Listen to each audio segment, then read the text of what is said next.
বাংলাদেশ জাতীয়তাবাদী দলের প্রতিষ্ঠার আগে অনেক দলের সমন্বয়ে একটা দল গঠন করা হয়েছিল। সেই দলে অনেক রাজনৈতিক দলের নেতারা অংশগ্রহণ করেছিল। শহীদ জিয়া রহমান সাহেব জাগো দল নামে একটা প্ল্যাটফর্ম সৃষ্টি হয়েছিল। সেই জাগো দলের প্রার্থী হয়ে শহীদ জিয়া রহমান প্রথম প্রেসিডেন্ট নির্বাচিত।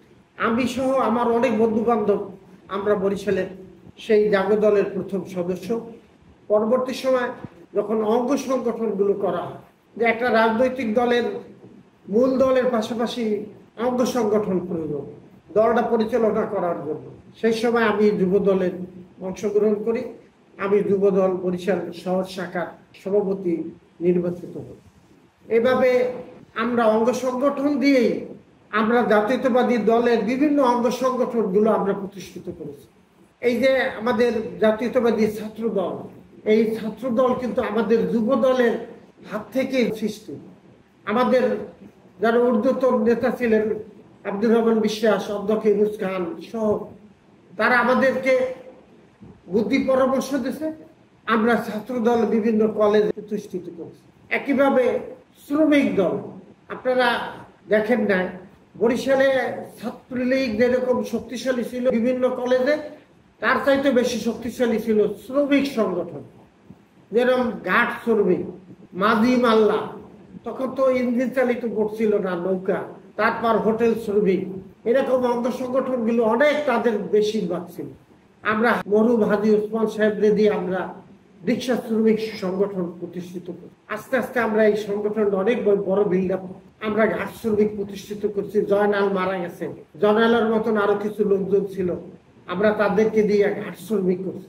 অনেক শ্রমিক, তার মধ্যে আমরা এই শ্রমিক সংগঠনটা প্রতিষ্ঠিত করছি। এটা অনেক কৌশল করতে হয়েছে। তারপর মাঝি মাল্লা একটা বিরাট সংগঠন।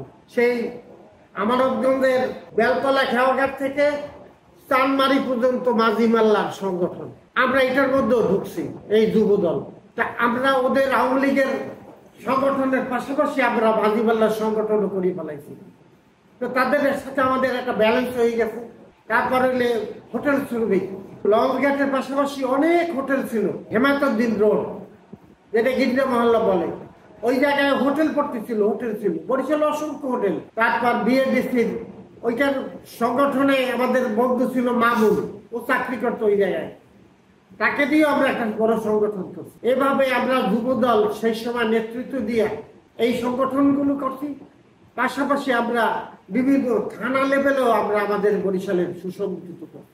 এই সংগঠন করতে গিয়ে আমাদের মধ্যে ঐক্য সৃষ্টি করার জন্য, তবে আমি তো একটা দল দিয়ে আইছি, আমি ইবাদুল আক্তার একজন মুক্তিযোদ্ধা। আবার আমাদের দলে ওই সময় যারা ওই ফোরাম বিএনপিতে যারা আসছে, যুব দলে আসছে, তারা এক এক দলের আমার কিছু ব্যক্তিগত বন্ধু বান্ধব।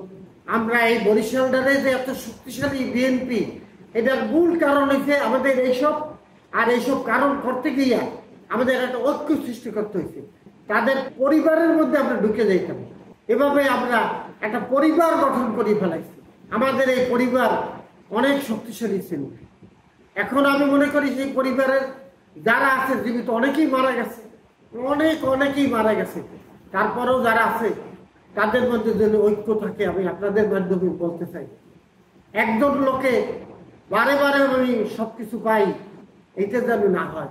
কিছু যেন স্যাক্রিফাইস করে সবাই। আমি পাইছি, আমি এইবার কিছু নিলাম না। কি নিলাম না সেটা আপনারা বলবেন, বা সেই যে শুনবে সেই উত্তর দেবে। যে আমি কিছু পাইছি, আমার বন্ধু অমুখে তারা কিছু দেয়, বা আমার এই ছোট ভাইরা, সে তো অনেকদিন পর্যন্ত সব একটা দল গঠন করিয়েছে, তারে আমরা এখন প্রোভাইড করি। এই টেন্ডেন্সি, এই মন মানসিকতা জানি আমাদের মধ্যে সৃষ্টি হয়। আপনাদের মাধ্যমে এই জিনিসটা আমি সবার কাছে এই মেসেজটা দিতে চাই। তাহলে আমরা বরিশালের দক্ষিণ অঞ্চলের বিএনপি যে একটা শক্তিশালী ঘাঁটি, সেইটা প্রতিষ্ঠিত থাকবে। আপনারা দেখছেন দৈনিক কর্ণকণ্ঠ, সবার কথা বলে।